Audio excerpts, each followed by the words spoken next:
పెద్దపల్లి భరత్ నగర్ కు చెందిన ఠాకూర్ హనుమాన్ ప్రసాద్ చిట్టీల పేరుతో ప్రజల వద్ద నుంచి లక్షల రూపాయలు వసూలు చేశాడు. గత డిసెంబర్ నెల నుండి పరారీలో ఉన్న హనుమాన్ ప్రసాద్ కోసం ప్రత్యేక టీంని ఏర్పాటు చేసిన పోలీసులు గాలింపు చర్యలు చేపట్టి ప్రసాద్ ని అరెస్ట్ చేశారు. ప్రసాద్ మోసానికి గురైన బాధితులు ఎవరైనా ఉంటే పెద్దపల్లి టౌన్ పోలీస్ స్టేషన్ కు వెంటనే సంప్రదించాలని పోలీసులు సూచించారు.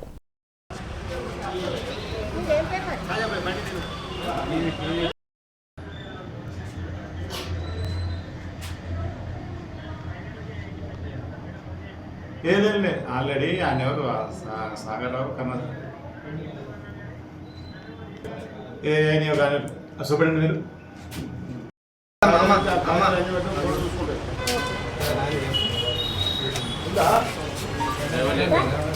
చూడు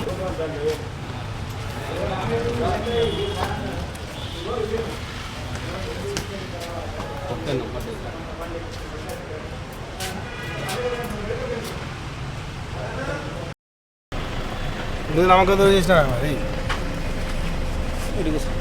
రైట్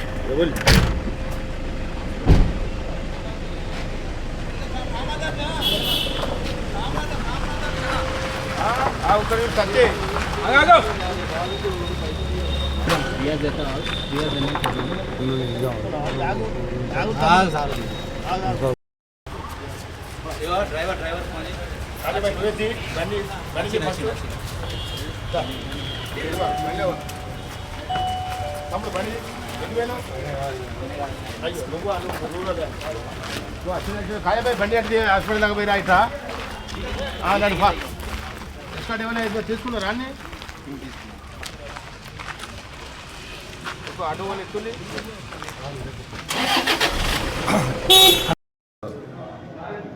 ఈరోజు హనుమాన్ ప్రసాద్ సింగ్ అనే వ్యక్తిని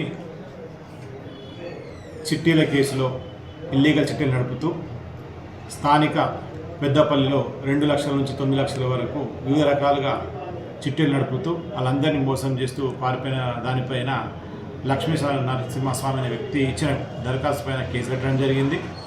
దానిలో భాగంగా గత 2 రోజులుగా అతని గురించి ఆరా తీయగా ఈరోజు అతన్ని హైదరాబాద్ పట్టుకొని అరెస్ట్ చేయడం జరిగింది.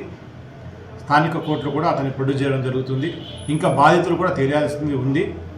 ఆ బాధితులందరూ స్థానిక పోలీసులు వచ్చి వాళ్ళు ఎంత మొత్తం నష్టపోయినో దానికి సంబంధించిన బుక్కులు కానీ రిసిప్ట్లు కానీ తీసుకొని వస్తే వాళ్ళ యొక్క సాక్ష్యాన్ని కూడా మేము నమోదు చేసుకోవడం జరుగుతుంది. దీన్ని బట్టి అతను ఎంతవరకు మోసం చేసిండో కూడా మేము తుది నివేదికలో ఇవ్వడానికి మాకు దర్యాప్తులో సాగచుట్లో అవుతుంది. అదేవిధంగా ప్రజలందరూ కోరుకున్నది ఏంటంటే ఇలాంటి అనాథరైజ్డ్ చిట్టులు పెట్టుకొని మోసపోవద్దని కోరుచున్నాను. Thank you. నా పేరు కందోటి సత్యనారాయణ. నేను భరత్ నగర్ నివాసిని. ఈ హనుమాన్ ప్రసాద్ అనే అతను ఈయన చిట్టీలు నడిపేవాడు, దాని తర్వాత ఫైనాన్స్ కూడా చేసేవాడు. ఈయన గత సంవత్సరం సుమారు ఒక 10 సంవత్సరాల నుంచి చిట్టీలు నడుపుకుంటూ ఫైనాన్స్ చేసుకుంటూ ఇతను ఆత్మీయులు, బంధువులను, స్నేహితులను, పరిచయస్తులను ఆయన వాడలోపల ఉన్న వాళ్ళందరినీ మభ్యపెట్టి తప్పుతో పట్టించి మా అమ్మాయికి చదువు కోసమని, మా అబ్బాయి చదువు కోసమని, దాని తర్వాత నా ఇంటి పనుల కోసమని, మా ఆరోగ్యం బాగలేదని, మా నాన్న ఆరోగ్యం బాగలేదు, అమ్మ ఆరోగ్యం బాగలేదు అని ఈ విధంగా ఎన్నో తీర్లు నమ్మించుకుంటా అందరి దగ్గర ఈయన డబ్బులు వసూలు చేసిండు. ఈయన చాలా మంది దగ్గర ఈయన డబ్బులు వసూలు చేయండి. సుమారు నాకు తెలిసైతే ఒక 50-20 మందికి తక్కువ అయితే ఉండదు. ఈ డబ్బులని నేను ఏం చేసిండు నాకు తెలిసైతే కంపల్సరీ ఆయన ఇక్కడ బిడ్డ పెళ్లి చేయలేదు, కొడుకు పెళ్లి చేయలేదు, ఇల్లు కట్టలేదు, ఏం చేయలేదు. డబ్బులు ఆయన దగ్గర ఉన్నాయి, అందరినీ మోసం చేస్తున్నాడు. చాలామంది ఆత్మీయులు పాపం చాలామంది ఒక్కొక్కరు సుమారు తక్కువ 2 లక్షల నుంచి మొదలుకొంటే 8 నుంచి 9 లక్షలు 10 లక్షల దాకా ఇచ్చిన వాళ్ళు ఉన్నారు. కొందరు బిడ్డల పెళ్లిల కోసమని, కొందరు ఇల్లు కట్టుకుంటున్నామని ఎన్నో తీర్ల వారు డబ్బులు జమ చేసుకున్నారు. జమ చేసి పెట్టుకున్న డబ్బులని ఈయన నమ్మించి మోసం చేసి వాళ్ళ దగ్గర డబ్బులు తీసుకుపోయి సుమారు ఈయన సంవత్సర కాలం నుంచి ఈయన అవుట్ ఆఫ్ స్టేషన్, ఈయన కనబడడం లేదు. పోయిన డిసెంబర్ నుంచే దాదాపు ఈయన కనబడడం లేదు. పోలీస్ స్టేషన్లో కూడా చెప్పడం జరిగింది, కంప్లైంట్ ఇవ్వడం జరిగింది. కానీ మా పెద్దపల్లి పోలీసులకు మాత్రము ప్రత్యేకమైన ధన్యవాదాలు. వారికి వారికి రుణపడి ఉన్నాం. పెద్దపల్లి పోలీసులు మాత్రము చాకచక్యంగా అతన్ని పట్టుకొచ్చిండ్రు. ఇప్పుడు ఈరోజు రిమాండ్ పంపిస్తుందని తెలిసింది. అతని దగ్గర డబ్బులు ఉన్నవి. కాబట్టి నేను కోరుకునేది ఏంటంటే ప్రభుత్వము అతని మెడలు వంచైనా ఏం చేసైనా కానీ ఈ బాధితులందరికీ డబ్బులు ఇప్పించాలి. ఆయన ఇంకో మోసం ఏం చేసిండు అంటే ఆయన పేరు మీద ఇల్లు కూడా మొదలే ప్రీ ప్లాన్గానే తన కొడుకు పేరు మీద రిజిస్ట్రేషన్ చేసిండు. ఈ విధంగా ఇట్లా మోసగాడు కాబట్టి ఆయన నమ్మక ద్రోహం చేసినాడు కాబట్టి ఇతన్ని మాత్రం వదిలిపెట్టే ప్రశ్నే లేదు. కాబట్టి ప్రభుత్వం మాత్రం ఇతని మెడలు వంచి ఏం చేసినా కానీ ఈ బాధితులందరి డబ్బులు ఇప్పించాలి. ఎందుకంటే వాళ్ళు ఎన్నో కడుపు కాలు కట్టుకొని కష్టపడి సంపాదించుకుంటారు. నేనేనండి నా ఇంటికి 3 రోజులు రోజు పొద్దున 6 గంటలకు వచ్చి 2 గాళ్ళు పట్టుకొని సార్ మా అమ్మాయి సర్టిఫికెట్లు అన్నీ అక్కడ కాలేజీలో ఉన్నాయండి, ఆ సర్టిఫికెట్ కనుక వచ్చినట్లయితే అమ్మాయికి జాబ్ వస్తుంది సార్, అమ్మాయికి జాబ్ వస్తే ఇల్లు నిలబెట్టిన వాళ్ళు అవుతారని చెప్పి మా ఇంటికి 3 రోజులు వచ్చి రోజు పొద్దున వచ్చి 2 గాళ్ళు పట్టుకొని ఏడు పెడితే నేను అప్పుడు ఇచ్చే పరిస్థితి లోపల లేను. నా ఆర్థిక పరిస్థితి వేరే తీరు ఉండే. నేను 2 కొడుకుల పెళ్లిళ్ళు వేరే చేసుకొని నేను 2 లక్షల రూపాయలు ఇచ్చిన ఆయనకు. సార్ 2 లక్షల రూపాయలు అమ్మాయికి జాబ్ వస్తుందని అంటే అప్పుడు నేను వేరే సార్ దగ్గర అడుక్కొచ్చి ఆయనకు 2 లక్షల రూపాయలు ఇవ్వడం జరిగింది. ఆ 2 లక్షల రూపాయలు కూడా నాయే కాకుంటే చాలామంది డబ్బులు ఉన్నాయి, చాలామందిని మోసం చేసిండు.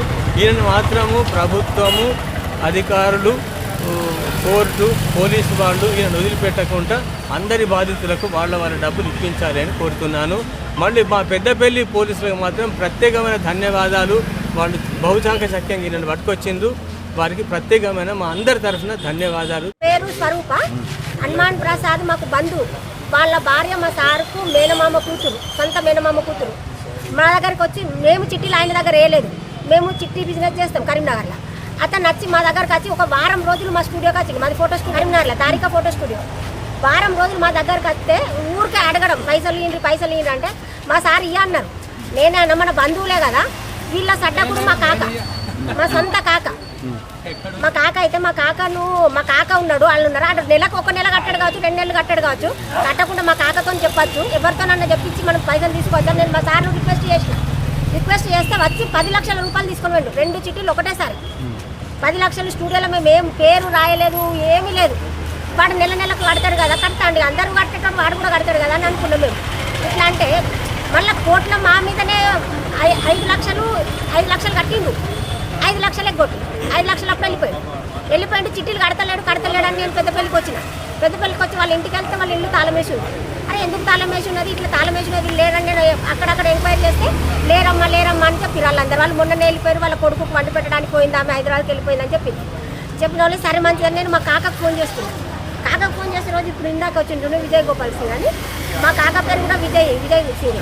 అయితే ఫోన్ మిస్టేక్లో ఆయనకు ఫోన్ పోయింది, విజయ్ గోపాల్ సింగ్ పోతే ఎందుకు చేస్తుండ్రు అత్తమ్మ ఫోన్ అంటే నేనన్నా ఇట్లా వీడు హనుమాన్ ప్రసాద్ గారు వెళ్ళిపోయిందంటే అరే నాకు ఇవాళ పొద్దున ఫోన్ చేసిండు, వాళ్ళ కొడుకు బిడ్డ చిట్టేస్తారు, మాకు డబ్బులు ఇవ్వమని ఫోన్ చేసిండు అని వాళ్ళు ఇవ్వలేదంట. 6 నెలలు ఇవ్వలే, మేము ఒక ½ అన్ అవర్ తర్వాత వేస్తామో ఏమో అన్నారంట. అప్పుడు వాళ్ళు తక్కువ వాళ్ళ కొడుకు బిడ్డ చెప్పి పైసలు లేకని చెప్పి అంతవరకు కూడా వాడు పైసలు వసూలు చేసిండు వాళ్ళ దగ్గర. మాకైతే ఇక 3 నెలల నుంచి పైసలు కట్టలే, కథ మీకు వెళ్ళిపోయిందంటే వెళ్ళిపోయింది. అడ్రస్ లేదు, పత్త లేదు.